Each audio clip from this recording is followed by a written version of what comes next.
Olá, essa é a nossa primeira aula de Asset Pricing. Em português deve ser, sei lá, processamento de ativos, não sei. Ahn, Supostamente esse curso, para quem é da Universidade Federal do ABC, era para ser um curso de Asset Pricing empírico, mas rapidamente ficou claro que eu tinha que trabalhar microfundamentos dessa teoria antes de chegar na parte empírica e acabou virando um curso de microfundamentos. Para quem está acostumado com o livro de Asset Pricing, eu já viu algum, logo nos primeiros capítulos do Cochrane, do Campbell, desses livros famosos, tem uma parte de microfundamentos. Eu vou trabalhar só essa parte de microfundamentos. Então, esse é um curso de Asset Pricing para quem é usuário de microeconomia nível Mascoléu. Então, se você parte da microeconomia de mestrado, você vai acompanhar esse curso porque eu vou construindo ponto a ponto. Um aluno de graduação avançado talvez também consiga acompanhar porque eu vou revisar os capítulos 2 a 4 do Mascoléu no começo, de forma que acho que dá para acompanhar. Então vamos lá, do que se trata a teoria de finanças? Né? Teoria de finanças trata de questões que a gente vive no dia a dia. Resumidamente, quanto eu devo poupar e quanto risco eu devo tomar. Por que isso é importante?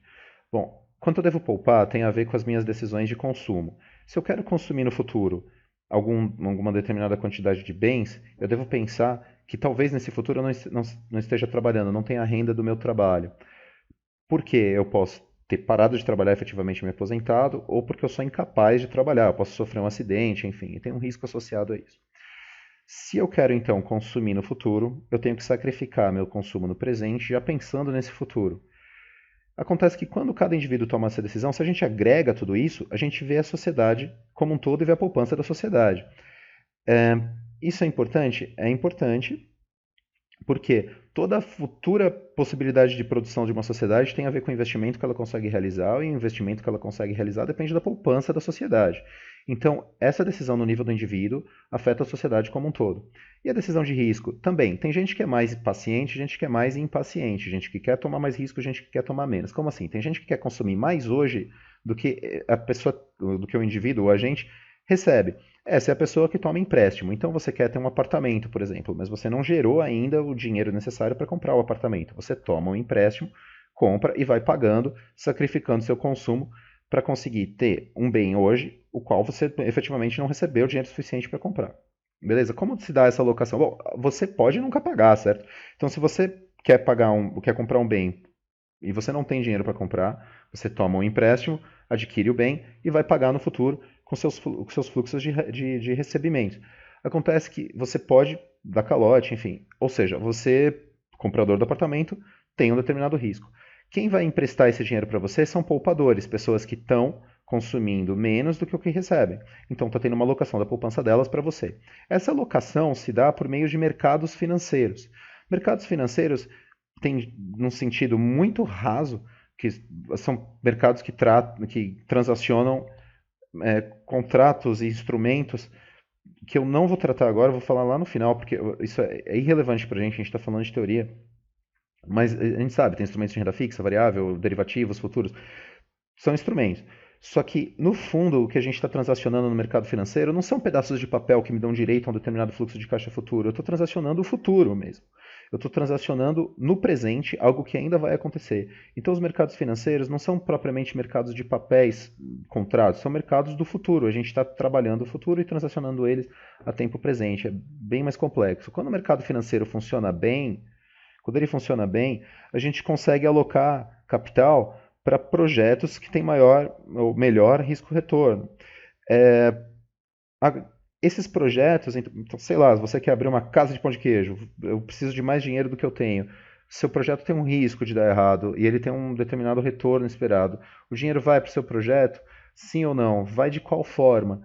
É, a gente espera que no mercado financeiro que funcione bem, esse capital vá, né, para esses projetos de uma forma eficiente. Finanças, então, está preocupada com a determinação dos preços, desses preços que fazem com que a demanda e a oferta nesses mercados financeiros se equalize. E com isso a gente estudando esses preços, a alocação de capital e risco entre os agentes da economia. É legal. Só que quando a gente estuda isso, a gente acaba também caindo em coisas importantes que são como interpretar esses preços, né, numa forma que se torna interessante para fazer política pública e estudar welfare, estudar bem-estar social. Desde do Lucas, né, do paper do Lucas de 1987, por exemplo, que tá no livro, isso, do livro-texto que eu estou usando aqui, que é o do Lang Wheeler, né? Ele comenta dos custos sociais que os ciclos de negócios, business cycles, têm.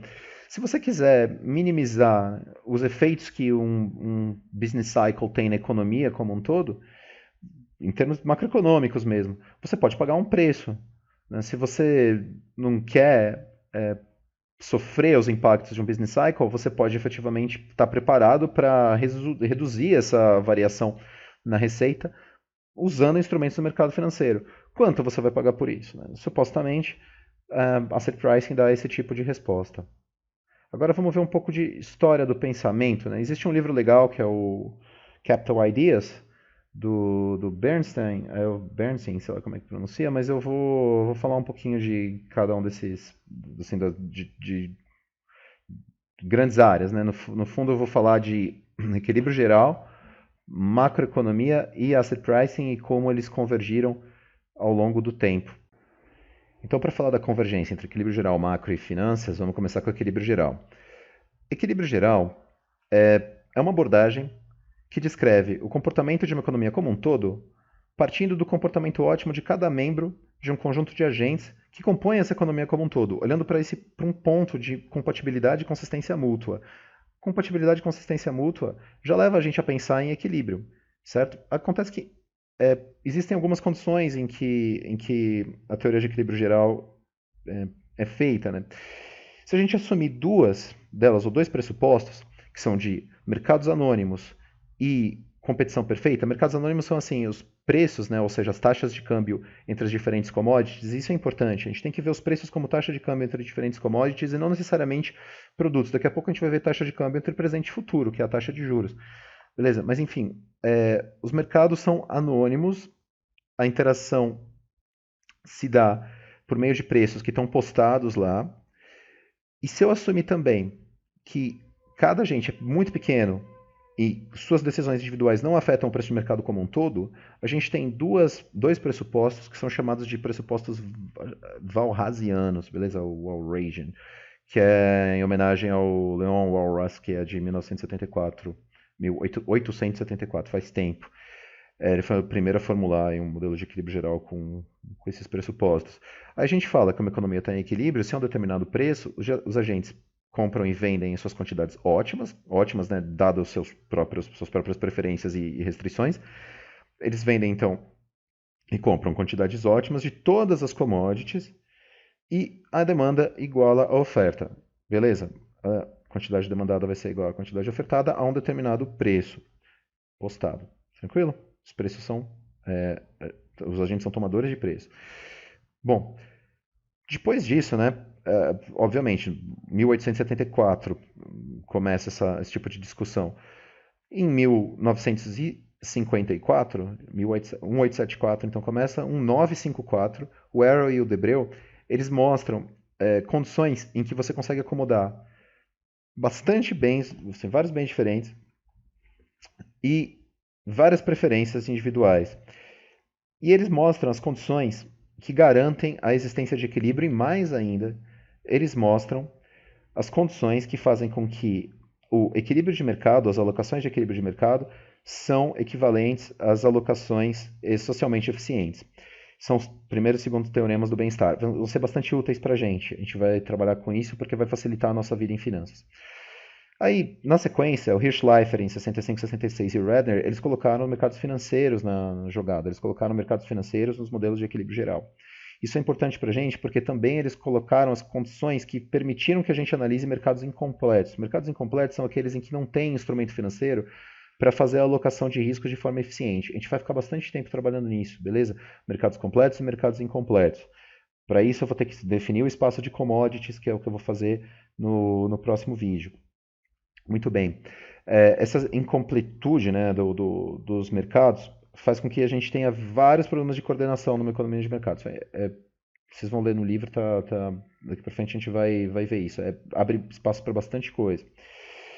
Bom, equilíbrio geral ficou sendo algo muito importante na teoria micro e na teoria econômica, né, porque microeconomia é economia. Mas aí, depois de um tempo, em 1970 para frente, tanto a teoria dos jogos quanto a economia da informação, que essa parte de economia de contratos começou a ficar bastante relevante e equilíbrio geral acabou virando meio que uma parte menos trabalhada na teoria, só que aí tem sempre um revival, né? Então os modelos de macroeconomia, DSGE, enfim, e finanças trouxeram essa importância do equilíbrio geral de volta em outro contexto. Bom, a gente está falando de convergência, então, de equilíbrio geral com macro e finanças. Então vamos para macro agora. A gente sabe que, né, todo mundo que estudou economia já ouviu falar do Keynes. Em 1936 ele resolveu que tinha lá um determinado contexto histórico em que ele resolveu agregar variáveis e trabalhar com essas variáveis agregadas e a interdependência entre essas variáveis agregadas, não se importando muito com os agentes individualmente, nem com a dinâmica do ajustamento. O modelo dele é, no fundo, um modelo de equilíbrio geral, em que a demanda e a oferta são agregadas, só que o desenvolvimento da teoria não se dá partindo do indivíduo.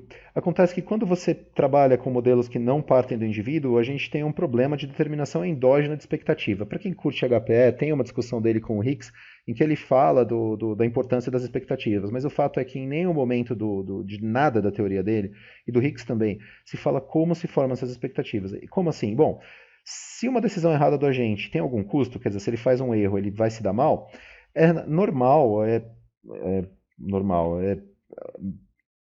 lógico que o agente vai colocar algum peso, algum custo para a decisão errada dele. Ele não vai querer ficar errando sempre. Se essa determinação de expectativa é endógena, a gente vai ter um problema. E esse problema se manifesta claramente quando a gente vê as falhas empíricas, né? Quando a gente olha para o empiricismo, a gente vê que os modelos puramente keynesianos, sem as adequações, falharam meio que miseravelmente. Em 1970, até o efeito que foi chamado de estagflação, foi algo que demonstrou empiricamente assim, algo muito grave na teoria keynesiana ortodoxa, por assim dizer. Bom, já que teve essa falha ligada à microfundamentação, então a consequência lógica seria pensar em trazer algum tipo de microfundamentação ou trazer alguma teoria para a formação das expectativas. Como eu falei, vai em HPS e vai ver que Keynes falava, não, eu estou preocupado com as expectativas, não falou como.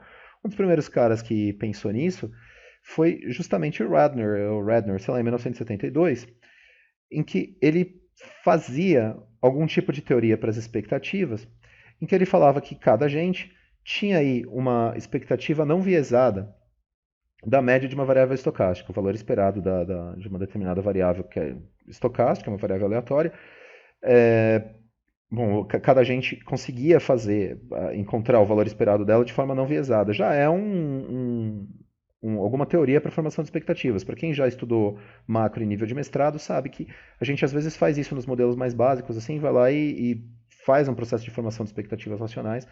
Assim, bom, dada essa revolução das expectativas racionais, com o tempo, a teoria foi avançando ao que hoje a gente chama de real business cycles, ciclos reais de negócio, e anteriormente a teoria neoclássica, em que a macroeconomia computa ou busca computar esses equilíbrios, o equilíbrio geral dinâmico estocástico. Tudo bem, é um pouco mais simples do que a teoria de equilíbrio geral, porque geralmente tem um bem só e um tipo de agente, porque a gente está trabalhando com variáveis agregadas. Ao mesmo tempo, e também tem pressupostos bem fortes, assim, que são feitos para fazer essa computação, para tornar factível. E eles introduzem algumas fricções bastante importantes no modelo também. Só que, de qualquer forma, parte dessa tradição de equilíbrio geral e assume, né, um agente representativo, bem representativo e tudo mais. Então, macroeconomia e equilíbrio geral conversam nesse sentido. Agora vamos para finanças. Sempre as ideias e os conceitos de economia financeira eram trabalhados por todo mundo. Só que em 1952, esse cara chamado Harry Markowitz, ele criou uma regra de decisão que era sofisticada, no entanto era simples de aplicar, para mostrar como os agentes poderiam fazer as decisões deles de forma a minimizar a variância para um determinado nível de retorno e para maximizar o retorno dado um nível de variância.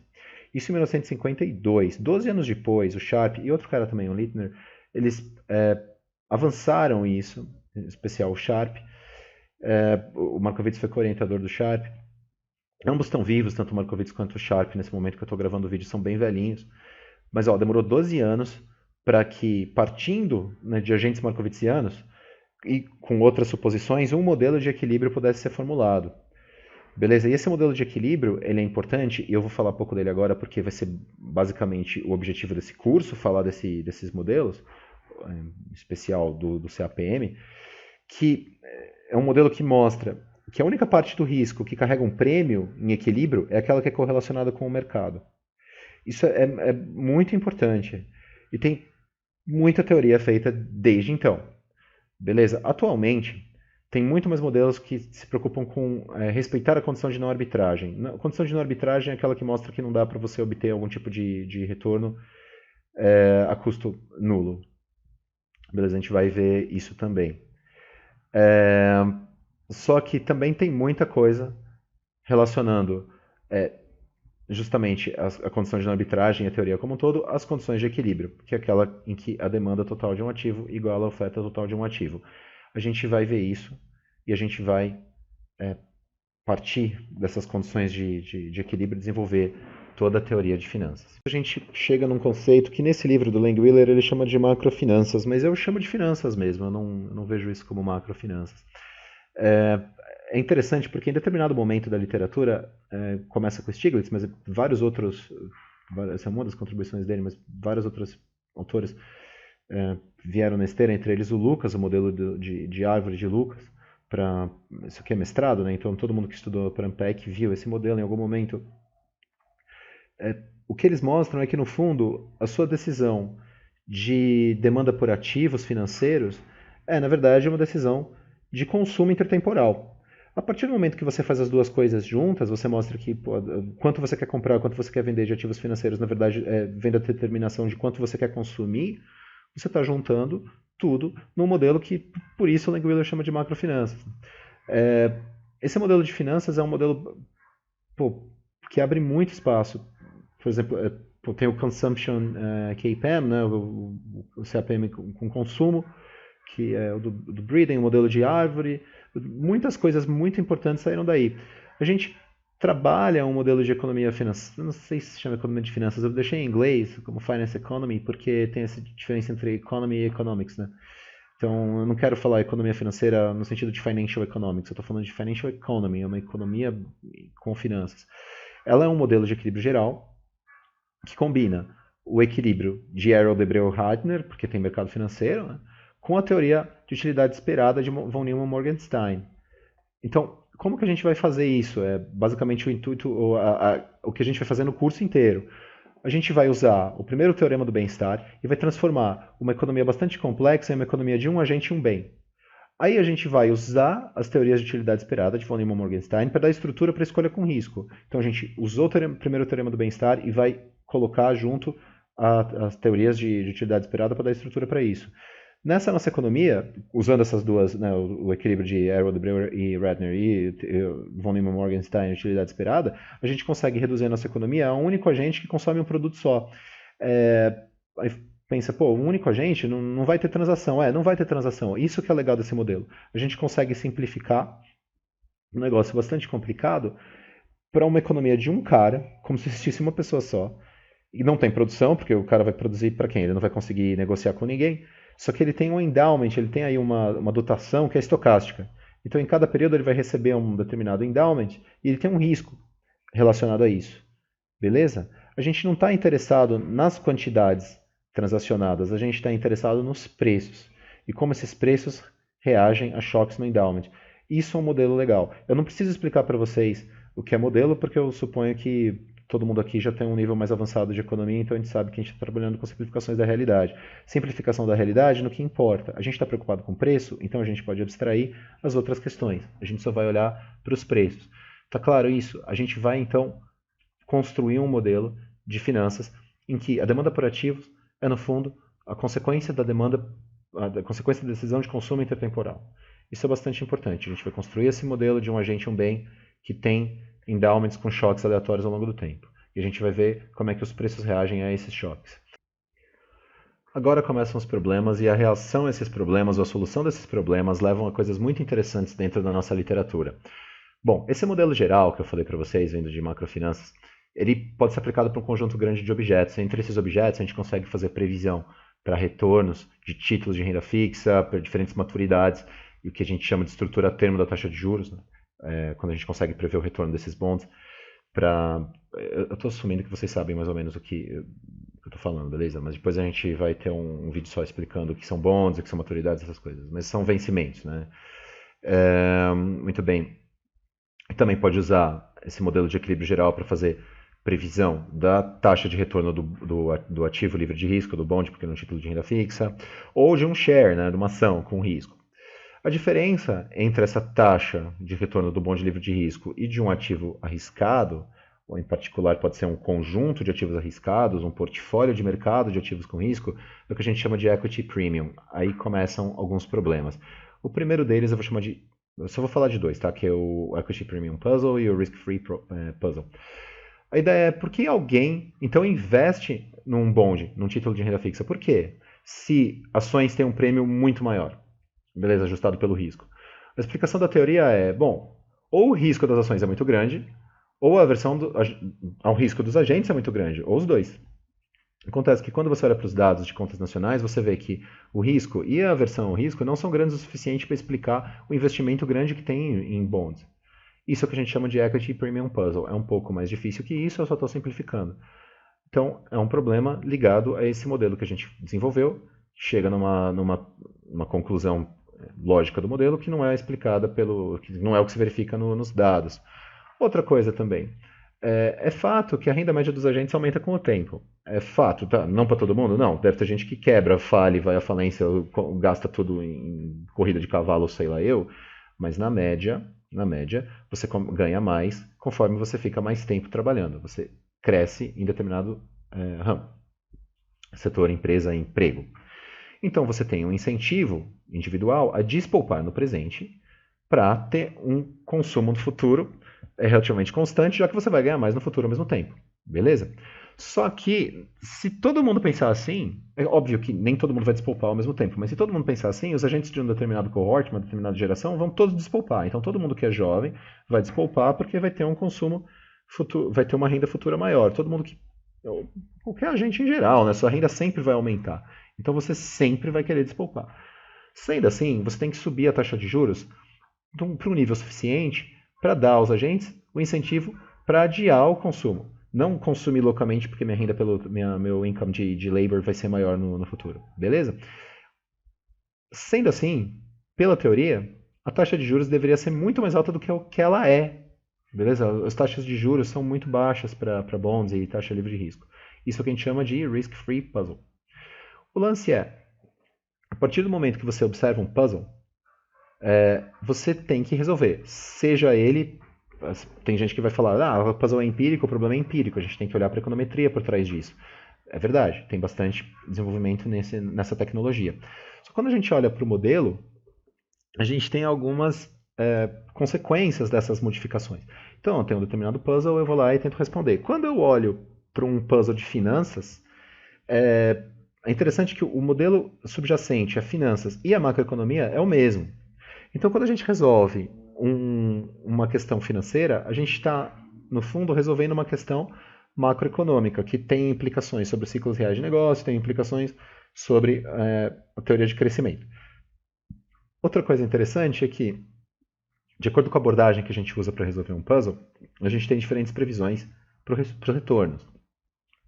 Então, se a gente tem uma diferente previsão sobre o retorno, a gente vai ter uma diferente previsão sobre a taxa de poupança. Se eu sei que eu vou ganhar mais no futuro, eu posso fazer minha alocação de consumo de uma forma diferente. Se eu ganhar mais, eu digo com um investimento financeiro, poupando. Né? Isso muda não só os investimentos numa economia, mas muda todo o sistema de pensão. Então, de acordo com o que a gente faz para melhorar a nossa previsão de retorno futuro, a gente está afetando a poupança, por consequência, o investimento e todo o sistema de pensão de um país. Beleza?